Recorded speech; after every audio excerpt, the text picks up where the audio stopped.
ช่วงนี้ถือว่าอยู่ในช่วงของเทศกาลบุญบังไฟและก็ช่วงหลังๆมานี่เฮามักจะเห็นอุบัติเหตุต่างๆที่ว่าเกิดขึ้นกับเทศกาลบุญบังไฟทั้งบาดเจ็บสาหัสและเสียชีวิต Time to share D+ ผลิตภัณฑ์ปกป้องตับจากเครื่องดื่มแอลกอฮอล์สวัสดีท่านผู้ชมกลับมาพบกับรายการ Time to Share สำหรับหัวข้อที่เราอยากจะนำเสนอในมื้อนี้ก็คือเกี่ยวข้องกับเรื่องของเทศกาลบุญบังไฟเนาะเพราะว่าช่วงนี้ก็ถือว่าเป็นช่วงเดือน6แล้วที่กำลังอยู่ในช่วงของเทศกาลการจุดบังไฟและเทศกาลความม่วนซื่นแต่รายงานกระแฝงด้วยความอันตรายและก็มีเหตุการณ์โศกเศร้าที่ว่าเกิดขึ้นในงานบุญบังไฟจนถึงขั้นเสียชีวิตและก็เกิดขึ้นอย่างต่อเนื่องหลายงานเนาะช่วงนี้บุญบังไฟเนาะเป็นพิธีที่ว่าสืบทอดกันมาอย่างยาวนานหลายชั่วอายุคนอันนี้เฮาฮู้นำกันอยู่แล้วทางอยู่ในลาวและก็ทางภาคอีสานของไทยถือว่ามีเทศกาลบุญบังไฟคือกันบ่แตกต่างอย่างกันเลยช่วงนี้กำลังอยู่ในช่วงของเทศกาลเนาะก็คือว่าตกมาสมัยใหม่ในบุญบังไฟมันก็กำลังสร้างผลกระทบหลายกว่าเมื่อก่อนนี่ก็จะบ่ค่อยมีผลกระทบปานใดแต่ว่าปัจจุบันค่อนข้างที่จะเห็นได้ชัดเจนว่าบุญบังไฟกระทบหลายด้านที่มันอยู่ในสังคมยุคใหม่เนาะบ่ว่าจะส่งผลกระทบกับการบินเนาะส่งผลกระทบกับการบินแบบหลีกเลี่ยงบ่ได้ส่งผลกระทบกับชุมชนหมู่บ้านต่างๆการหลีกเลี่ยงบ่ได้เช่นเดียวกันและก็ส่งผลกระทบกับผู้ชมเนาะผู้ชมที่ว่าเกิดขึ้นที่ว่าไปนั่งเบิ่งนั่งชมไปจูดเนาะแล้วก็ส่งผลกระทบกับสิ่งแวดล้อมเนาะที่ว่ามันเกิดขึ้นอันนี้คือผลกระทบเต็มๆที่มันเกิดขึ้นในปัจจุบันเนาะบุญบังไฟในส่งผลกระทบกับการบินแนวใดหลายคนก็สิสงสัยแน่นอนเนาะมันหลีกเลี่ยงบ่ได้เลยเฮาเห็นคลิปหลายเหตุการณ์ที่บังไฟจะต่ำกับเครื่องบินเนาะก็คือตามโซเชียลสามารถเสิร์ชเบิ่งได้เนาะตกมาสมัยใหม่นี่เนาะบังไฟมีความใหญ่ขึ้นเรื่อยๆเนาะบังไฟหมื่นบังไฟแสนบังไฟล้านใหญ่ขึ้นเรื่อยๆแล้วก็มีความจุเนาะบรรจุเมือหรือว่าบรรจุขี้เจียในหลายขึ้นเป็นชนวนเหตุให้บังไฟนี่มันขึ้นไปได้สูงยิ่งบรรจุลายยิ่งขึ้นไปได้สูงแต่กองกันข้ามยิ่งบรรจุลายถ้ามันแตกความหุนแห้งมันก็แห้งขึ้นตามไปเช่นเดียวกันเนาะฉะนั้นการที่บังไฟบรรจุมือแห้งๆแล้วมันขึ้นไปสู่ที่สูงใดมันจะไต่ขึ้นฮอดเพดานการบินเนาะบังไฟแสนบังไฟล้านเนี่ยมีความสามารถพุ่งขึ้นเนาะจะไต่ฮอดเพดานการบินพุ่นละโดยเฉพาะเครื่องบินน้อยมันจะบินบริสูงไปได้มันบ่คือกับเครื่องบินใหญ่ฉะนั้นเราบังไฟล้านบังไฟแสนนี่เทิงอย่างแน่นอนเพราะว่าขึ้นไปในหลายกิโลเติบนอกจากจะเทิงเพดานการบินแล้วก็มีโอกาสสูงที่ว่าบังไฟแสนบังไฟล้านนี่จะต่ำกับเครื่องบินโดยเฉพาะเครื่องบินขนาดน้อยที่บินอยู่ในระยะที่บริสูงซ้ำกับเครื่องบินใหญ่และก็บินช้ากว่าเครื่องบินใหญ่เนาะที่ว่ามีโอกาสที่จะบินต่ำกันได้หลายเนาะทั้งแม้ว่าเครื่องบินจะมีเครื่องจับสัญญาณหรือว่าพวกเรดาร์พวกอย่างต่างๆในการจับวัตถุต่างๆที่อยู่ไกลกับเครื่องบินที่เครื่องบินจะชนจะต่ำแต่เนาะมันบ่ได้หมายความว่ามันจะแม่นยำขนาดนั้นเนาะเพราะว่าเครื่องบินโดยสารมันบ่คือกับพวกเครื่องบินลบที่มันปรับตัวไวมันบินได้คล่องแคล่วกว่าเนาะคือบังไฟมันมีโอกาสที่จะต่ำกับเครื่องบินได้ง่ายเพราะว่าเรดาร์จับกับบ่แน่นอนเพราะว่าบังไฟมันสายไปสายมาจะมันสิไปทางใดก็บ่ฮู้บางทีก็เครื่องบินเนาะมันก็หลีกบ่ได้มันบ่แม่นว่าสิหลีกกระทันหันคือกับเครื่องบินลบได้เนาะบางทีเครื่องบินลบเขาอาจจะเรียกได้ตีลังกาไปเลยก็ได้แต่ว่าเครื่องบินโดยสารเหตุแบบนั้นบ่ได้อย่างแน่นอนฉะนั้นมันจึงมีโอกาสที่จะเหตุให้บังไฟต่ำกับเครื่องบินได้เนาะอันนี้ก็คือผลกระทบที่เกิดขึ้นที่ผ่านมาก็เห็นตามโซเชียลมาแล้วเนาะว่าบังไฟกับเครื่องบินซิวเฉียดกันเนาะหลายครั้งเนาะสังเกตว่าบางภาพเนาะที่เขาถ่ายจากเครื่องบินบังไฟน่ะสูงขึ้นกว่าเครื่องบินที่เครื่องบินอยู่เนาะก็คือสอดเมฆขึ้นไปอีกอันนี้คือความอันตรายที่เกิดขึ้นลองคิดเบิ่งถ้าว่าบังไฟมันไปต่ำกับเครื่องบินแท้ๆเนาะถ้าบังไฟต่ำกับเครื่องบินบอกเลยว่าความหายนะนี่จะมาเยือนทันทีเนาะความเสียหายใหญ่หลวงอย่างแน่นอนเนาะและบัดนี้ต่อมาก็คือบุญบังไฟนี่ส่งผลกระทบกับชุมชนเนาะในปัจจุบันนี่บ้านเมืองอยู่ไสก็ขยายโตไปเต็มที่แล้วเนาะอยู่ไสก็มีเฮือนมีศาลมีบ้านมีช่องฉะนั้นจึงเฮ็ดให้การจุดบังไฟนี่มันเกิดผลกระทบกับชุมชนในนครหลวงเวียงจันทน์ของเฮาเมื่อก่อนก็มีงานบุญบังไฟแต่หลังๆมานี่ด้วยความเจริญของตัวเมืองจึงเฮ็ดให้บุญบังไฟของนครหลวงเวียงจันทน์หายไปแล้วเนาะคือมันกระทบกับชุมชนก็คือทุกวันนี้หลายพื้นที่หลายหมู่บ้านมันได้ยกเลิกงานบุญบังไฟไปเป็นที่ย่ำห้อยเนื่องด้วยการขยายตัวของชุมชนมีการขยายตัวของหมู่บ้านต่างๆเนาะมีการขยายตัวออกไปเรื่อยๆเฮ็ดให้มีเฮือนซ่านหนาแน่นจึงเฮ็ดให้บ่สามารถที่จะจุดบังไฟได้ฉะนั้นหลายหมู่บ้านยกเลิกไปแล้วเนาะมีหลายกรณีที่บังไฟขนาดใหญ่ตกใส่เฮือนหรือว่าตกใส่ชุมชนสร้างความเสียหายบางกรณีถึงขั้นไฟลุกไหม้เฮือนประชาชนก็มีทั้งในบ้านเฮาและก็เพื่อนบ้านของเฮาโดยที่ว่ามีการจุดบังไฟตกใส่เฮือนประชาชนและเกิดไฟลุกไหม้เฮือนประชาชนสร้างความเสียหายจำนวนหลายเนาะและบังไฟแสนบังไฟล้านยังสามารถที่จะลอยตามลมไปได้ไกลบ่ต่ำกว่า5 กิโล 50 กิโลเมตรอันนี้คือความอันตรายเนาะบางทีเฮาจุดว่าบ้านเฮานี่มันอยู่ห่างไกลกันเนาะบางทีนี่ห่างไกลกัน 3-4 กิโลเมตรคิดว่ามันไปบ่ถึงแต่ความจริงถ้าว่ามันมีบังไฟแสนบังไฟล้านบวกกับช่วงที่ว่ามันมีลมเนาะเวลามันขึ้นไปสูงๆเนาะ5 กิโล1 กิโล 2 กิโลหรือว่า5 กิโลก็สิขึ้นไปแล้วเนาะ เวลามันสิตกมันลอยไปตามลมมันก็ค่อนข้างที่จะไกลอยู่ถ้าว่าเฮาจูดแล้วมันเอียงไปนี่มันแห้งเฮ็ดให้มันไปไกลเนาะฉะนั้นอย่าประมาทกับเรื่องของการจูดบังไฟแสนบังไฟล้านเพราะว่าตัวนี้มันไปไกลบางทีหมู่บ้านคิดว่าห่างกัน9 กิโล10 กิโลบ่น่าจะเป็นหยังแต่ถ้าว่ามันเป็นบังไฟใหญ่มันมีโอกาสไปถึงได้เนาะเพราะว่าผู้ที่สร้างบังไฟก็บ่สามารถที่จะกำหนดได้ดอกว่าระยะความสูงหรือว่าระยะความไกลที่มันจะตกนี่มันไกลเท่าใดเนาะฉะนั้นจึงมีโอกาสที่จะตกใส่ชุมชนจึงสร้างผลกระทบกับชุมชนมีโอกาสสูงหลายที่จะจูดจากหมู่บ้านหนึ่งแล้วไปตกข้ามไปอีกหมู่บ้านหนึ่งได้เนาะซึ่งว่าจะสร้างความเสียหายหลายบัดต่อมาเนาะบุญบังไฟส่งผลกระทบกับผู้ชมโดยกงเนาะนี่แหละคือที่เราเห็นนำกันแหละเกิดขึ้นทีหลายช่วงหลังๆมานี่บุญบังไฟกระทบกับผู้ที่จูดบังไฟกระทบกับผู้ที่ว่าไปชมบุญบังไฟเนาะหลังๆมานี่เหตุการณ์บังไฟแตกใส่ผู้ชมเนาะเกิดขึ้นทีหลายโดยเฉพาะในโซเชียลเราจะเห็นหลายในลาวเฮานี่ภายในเดือนนี้เนาะบังไฟแตกใส่ผู้คน2 ครั้งแล้วในเดือนนี้2 ครั้งหรืออาจจะมีหลายกว่านั้นที่บ่ได้เอาลงในโซเชียลแต่ที่แน่ๆมีคนเสียชีวิตจากเหตุการณ์ดังกล่าวตัวอย่างในเวลา 16:10 ของวันที่ 5 พฤษภาคม ปี 2025ได้เกิดบังไฟแตกใส่ผู้ชมอยู่บ้านเปิบเมืองแปกแขวงเสียงขวางอยู่ทางภาคเหนือของลาวส่งผลเหตุให้ผู้ชายอายุ 46 ปีเสียชีวิตคาที่เนื่องจากว่าถูกสะเก็ดของบังไฟเนาะฟาดเข้าที่กกหูของผู้ชายคนนั้นจึงเสียชีวิตคาที่ทันทีเนาะเสียเลือดจำนวนหลายและในต่อมาอีกเนาะก็คือเมื่อวานนี่เนาะเมื่อวานนี่ก็คือมื้อซื่นนี่เนาะแต่ว่าข่าวลงเมื่อวานนี่ก็คือในเวลา 7:56 นาทีของวันที่9 เดือน 5 ปี 2025เนาะได้เกิดเหตุบังไฟแตกใส่ผู้ชมอยู่บ้านนาแก่เมืองบาเจียงแขวงเสียงขออภัยแขวงจำปาสักอยู่ทางภาคใต้ของลาวซึ่งว่าได้เหตุการณ์ดังกล่าวมีผู้บาดเจ็บเป็นเพศชายอายุก็คือ20 ปลายปีต้นๆบาดเจ็บสาหัสต้องห้ามส่งโรงพยาบาลเมืองบาเจียงเนาะอันนี้ก็คือเหตุการณ์ที่มันเกิดผลกระทบกับผู้ชมโดยกงที่ว่าไปชมบุญบังไฟรวมทั้งผู้ที่ว่าจุดบังไฟและยังมีงานบุญบังไฟใหญ่ๆเนาะที่ว่าผู้ชมหลายๆที่ว่าเกิดขึ้นเนาะเกิดมีเหตุบังไฟแตกขนาดใหญ่เนาะตัวอย่างก็คือเหตุบังไฟแตกที่เมืองวังเวียงในปีที่ผ่านมา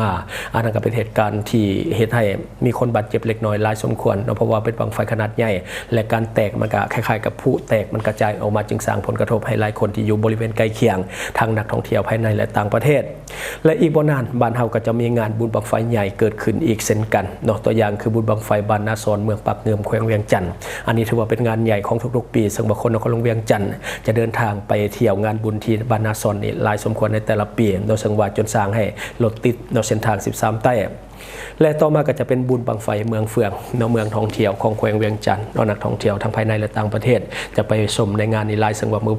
เมื่อปีกายนี่ก็จัดเนาะก็มีนักท่องเที่ยวเข้าไปชมหลายปีนี่ก็จะจัดเช่นเดียวกันแต่ว่ายังบ่ฮู้มือได้เทื่อเนาะและต่อมาอีกก็คือบุญบังไฟเมืองวังเวียงเป็นเมืองท่องเที่ยวใหญ่เนาะซึ่งว่ามีนักท่องเที่ยวทั้งภายในและต่างประเทศที่เข้าไปชมในแต่ละปีซึ่งปีก่อนนี่บังไฟแตกเนาะซึ่งว่าเป็นภาพที่เป็นตะยานหลายเนาะถ้าท่านได้จะไปงานเหล่านี้ก็จงมีสติระมัดระวังตัวเนาะเพราะว่าอุบัติเหตุสามารถเกิดขึ้นได้ตลอดเวลาเนาะมีสติตลอดการที่เฮาอยู่ในงานเนาะเพราะว่าแต่เรื่องของอุบัติเหตุที่เกิดจากบังไฟเพราะว่าแต่เรื่องของมิจฉาชีพเพราะว่าแต่เรื่องของอุบัติเหตุทางรถยนต์เนาะเพราะว่างานบุญบังไฟนี่เป็นงานเลื่อนเริงนะส่วนหลายคนกินเหล้ากินเบียร์หลายฉะนั้นจงระมัดระวังเนาะแล้วก็ต่อมาก็คือผลกระทบเนาะที่จากบุญบังไฟที่ส่งผลกระทบกับสิ่งแวดล้อมตอนนี้ปฏิเสธบ่ได้อยู่แล้วเนาะว่ามันกระทบกับสิ่งแวดล้อมแต่มันอาจจะบ่ได้เป็นแบบภาพใหญ่หลวงปานใดเนาะแต่ว่ามันกระทบเรื่องกระทบในกระทบแน่นอนควันที่เกิดจากการจูดบังไฟเป็นควันพิษที่ส่งผลกระทบต่อกับสิ่งแวดล้อมในบริเวณนั้นๆสังเกตเลยแหละในพื้นที่ที่ว่าเฮาจูดบังไฟแถวนั้นจะดำหมดเลยแล้วก็ใบไม้ใบหญ้าจะแห้งเหี่ยวหลังจากที่ว่าจูดบังไฟแล้วเนาะและต่อมาก็คือควันพิษจากบังไฟในส่งผลกระทบต่อสุขภาพของผู้จูดและผู้ไปชมเนาะผู้ชมที่ว่าอยู่ในงานบุญบังไฟสังเกตแล้วควันที่ออกมาจากบังไฟมันจะมีควันที่คิ้วและก็ค่อนข้างที่จะแสบสำหรับทานใดที่ว่าแสบตามลำคอและก็โพรงดังเนาะสำหรับทานใดที่ว่าเป็นภูมิแพ้อยู่แล้วนี่จะรู้สึกได้หลายกว่าคนอื่นฉะนั้นเราอย่าไปใกล้เวลาจุดบังไฟเพราะว่ามันส่งผลเสียต่อสุขภาพเพราะว่าตัวนี้มันเป็นสารกรรมฐานเราฉะนั้นจะอย่าไปอยู่ใกล้เนาะหรือว่าอย่าไปอยู่ตามแนวลมถ้าว่าเฮาอยู่ไกลแล้วแต่ว่าควันมันลมมันพัดมาใส่เฮานะตัวนี้ก็จะเห็นให้เฮาได้รับควันพิษเช่นกันบ่เฉพาะแต่ว่าคนที่ขึ้นไปจุดเนาะคนชมก็ได้รับผลกระทบคือกันและต่อมาก็คือควันพิษจากบังไฟในส่งผลกระทบกับสัตว์เลี้ยงโดยเฉพาะกลุ่มสัตว์ปีกเป็นต้นพวกเป็ดพวกไก่แล้วก็พวกห่านรวมทั้งนกที่อยู่ในพื้นที่เนาะอันนี้จะส่งผลกระทบเพราะว่าเวลาเฮาจุดอันนี้ส่วนใหญ่เนี่ยจะเห็นให้ไก่ตายเพราะว่ามันเป็นสารพิษที่เกิดจากตัวบังไฟตัวขี้เจียหรือว่าตัวมือที่ได้มาจากบังไฟเนาะตัวนี้จะบ่ค่อยถือกับเป็ดไก่พอได้เวลาจุดแล้วก็จะเห็นให้เป็ดไก่ตายได้ง่ายเนาะก็คือเจ็บป่วยแล้วก็ตายได้ง่าย และบัดนี้ในมุมมองของข้าพเจ้าเองเนาะก็คือในมุมมองส่วนตัวเนาะก็คือถึงแม้ว่างานบุญบังไฟเนี่ยจะมีผลกระทบหลายเนาะแต่ยังอยากจะสืบต่อไปเนาะแล้วก็มันเป็นประเพณีที่สืบต่อกันมานานจากรุ่นผู้และบรรพบุรุษจนมาถึงปัจจุบันแต่เนื่องด้วยในปัจจุบันนี่มันมีความเจริญหลายขึ้นจึงเห็นให้หลายพื้นที่มีการยกเลิกไปแล้วเนาะแต่ว่าสำหรับในความคิดของเขาก็คืออยากให้สืบต่อไปอยู่แต่ต้องมีการปรับเปลี่ยนให้เข้ากับยุคสมัยกว่าที่เป็นอยู่ตอนนี้เนาะเพื่อความปลอดภัยของทุกคนและก็ของทุกด้านเนาะก็คือตัวที่1ก็ต้องปรับขนาดของบังไฟบ่ให้มันใหญ่จนเกินไปบ่ให้มันพุ่งขึ้นสูงจนเกินไปซึ่งว่ามันจะกระทบกับสายการบินเนาะหลีกเลี่ยงผลกระทบที่จะกระทบกับสายการบินนี่แหละเนาะคือบ่อยากให้มันมีผลกระทบกับสายการบินและการหลีกเลี่ยงการพุ่งตกใส่หมู่บ้านของคนอื่นถ้าว่าบังไฟมันใหญ่จนเกินไปมันบินได้ไกลมันพุ่งไปได้ไกลอาจจะไปตกใส่หมู่บ้านอื่นที่ว่าเขาจะบริเหตุบุญบังไฟที่อยู่ในเลวที่ว่าเขาจะจุดเนาะฉะนั้นลดลงมันก็ลดขนาดของบังไฟลงมันก็จะบ่สร้างผลกระทบในส่วนนี้เนาะต่อมาก็คือผู้จุดและผู้ชมต้องมีมาตรการควบคุมความปลอดภัยให้ดีกว่าเก่าเนาะในปัจจุบันเห็นความประมาทหลายในงานบุญบังไฟต่างๆทั้งผู้จุดและผู้ชมผู้จุดก็จุดแล้วก็นั่งอยู่หั่นเลยบ่ยอมลงและก็ผู้ชมก็เข้าไปห่าง5เมตร10เมตรเนาะอยู่ใกล้แบบเอาบรรยากาศแบบสุดๆเนาะเปลี่ยนจากการจุดแบบเก่าเรามาเป็นการช็อตด้วยหม้อไฟเนาะอันนี้ก็จะปลอดภัยหลายขึ้นแล้วก็บ่ต้องอยู่ใกล้บ่ต้องสูดดมควันมั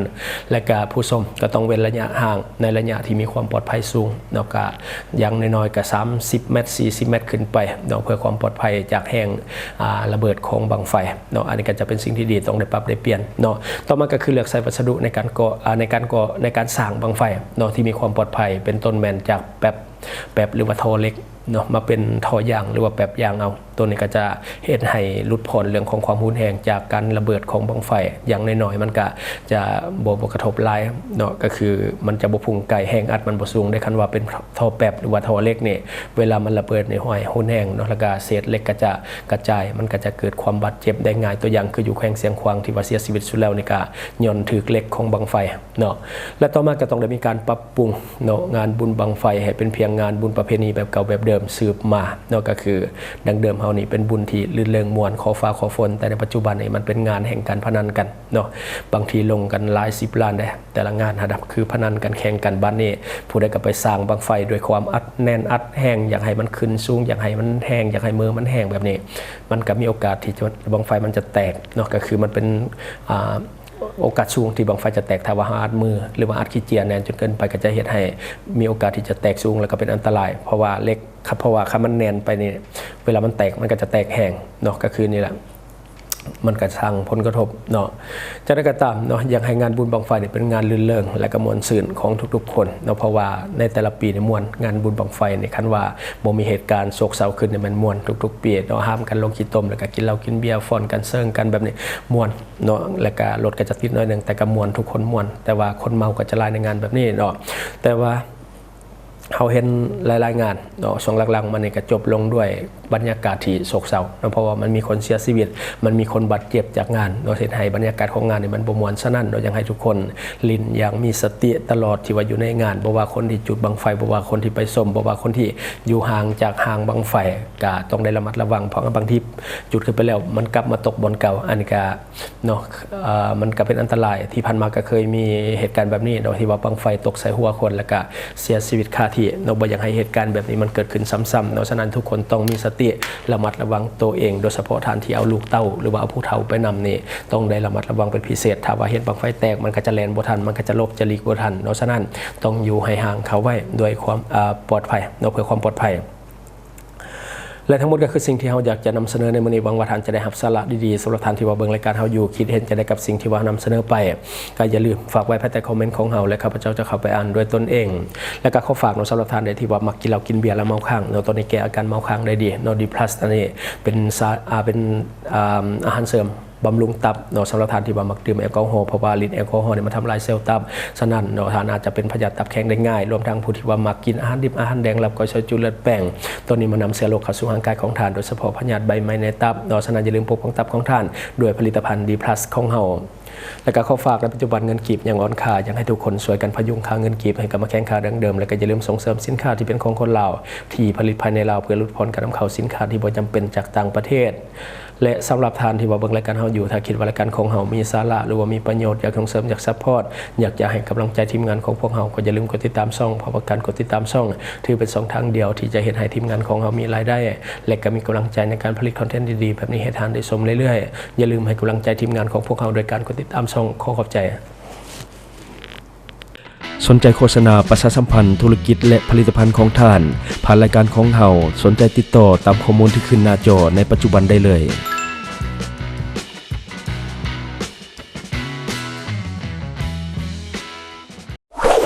Subscribe for more video.